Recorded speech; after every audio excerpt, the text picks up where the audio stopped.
Packers fans, stay up to date on all of your Packers news this season via our newsletter. You can sign up for the PackersNews.com and more Journal Sentinel newsletters by clicking on the link in the brief field of this video.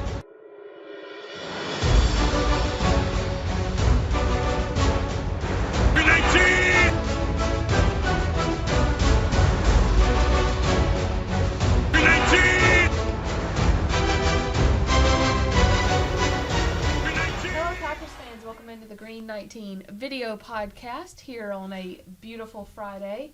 And of course, because this is the media business, it's actually Thursday and it's dark outside, which is why we're not on Lambeau Field where we usually are for this time. But it will be bright and early on Sunday when the Jets come to town, because this is a noon kickoff. I believe it is the Packers' first noon kickoff of the year. Does that sound right? Yes. Only one at home this season. Only one at home. But a noon game that is starting to feel more and more like a game of the week type game. You know, Fox flex their crew onto it. This is now two teams that are both 3-2 coming into this game. Two very different 3-2 teams with that in mind. But Ryan, I'm going to start with you. As we talked about earlier, the two very different 3-2 teams coming into Lambeau on Sunday. What is sort of the key that each team is going to be going for there, if that makes sense? Like, what do the Packers need to establish, and what do the Jets need to establish if they're going to get the upset here? Well, for the Packers, it's about learning from their mistakes. It's about being more aggressive on defense. It's about having that aggression lead to more takeaway plays, as Joe Barry made very clear to call them today. And on offense, playing to your strengths and being able to stick with the run. And Adam Stenavich talked about how they're not going to be stubborn and just run it, but at some point they have to identify who their best players are and use them to an appropriate level. So there's been mistakes. You know, not all 3-2s are the same. For the Jets, that their 3-2 feels like they're ascending a little bit. The Packers are not where they want to be at 3-2, and there's mistakes that have led to that for them, and they've got to learn from those mistakes and carry on with their season. Spoon, we heard a lot from Joe Barry on Thursday about possible changes, and maybe, so to speak, in the secondary and on defense overall, particularly in the style with which they play, you know, aggressive versus a little more off the ball. Do you buy it? Do you think we see some changes on Sunday? Yeah, I think we will. I think, you know, the way they played the Giants is just not acceptable, and I'm sure it wasn't to Matt LaFleur. Now, he had a hand in that because he kept telling Barry not to do exotic blitzes and whatever, and I think Barry took it to the extreme and played all his guys off.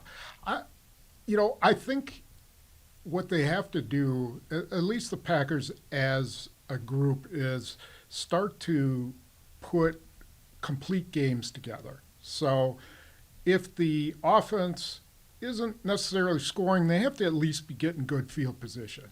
And if the defense isn't maybe playing great, they have to at least occasionally pin the Jets back so that there's some sort of complementary thing going on and they're playing a complete game.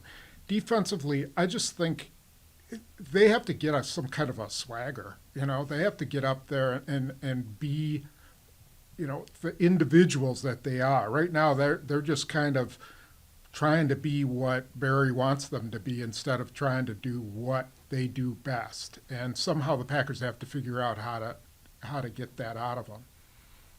That in mind, I know our score predictions will be in the Milwaukee Journal-Sentinel and Green Bay Press-Gazette this weekend.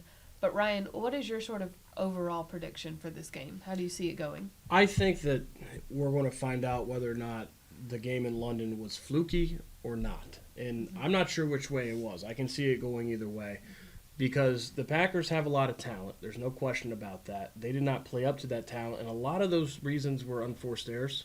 So when you talk about playing clean, it's not having 2 sacks nullified because of defensive holding penalties. It's, again, and we'll say it over and over again, running the ball. So we're going to find out whether or not this was a fluky game that they had in London, or if this is a team that is one of the top contenders in the NFC. And if they are, they're going to come out and take care of business on their home field. Spoon?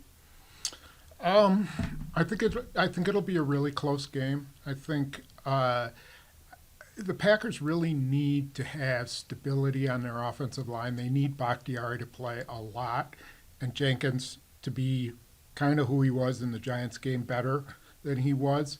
Then I think they can handle the Jets front. If they can't handle them, then it's going to be a really long day. Then I could see the Packers losing. So I think a lot of it's going to depend on how the offensive line handles the Jets front. I still think it'll be a close game either way, but I do see the defense playing much more aggressively. I just think they have to. I don't think there's any way they can't do that. And if they can put together a really good game plan and get aggressive, then they have a chance to pull this out. And then one last side little note, something that Rich Bisaccia mentioned that I would like to see is the possibility of Keyshawn Nixon as a returner, which is something he actually did for him with the Raiders for a couple of years. So might see him back there on Sunday as well, especially as Christian Watson continues to sort of nurse that hamstring he did not practice this week on Wednesday or Thursday. Whatever happens, we will be there to cover it for you all. Spoon's live blog will be going before, during, and after the game. Ryan, Pete, and I will also be there on hand to cover the Packers versus Jets for you from beginning to end. This has been the Green 19 podcast from JS Online and PackersNews.com.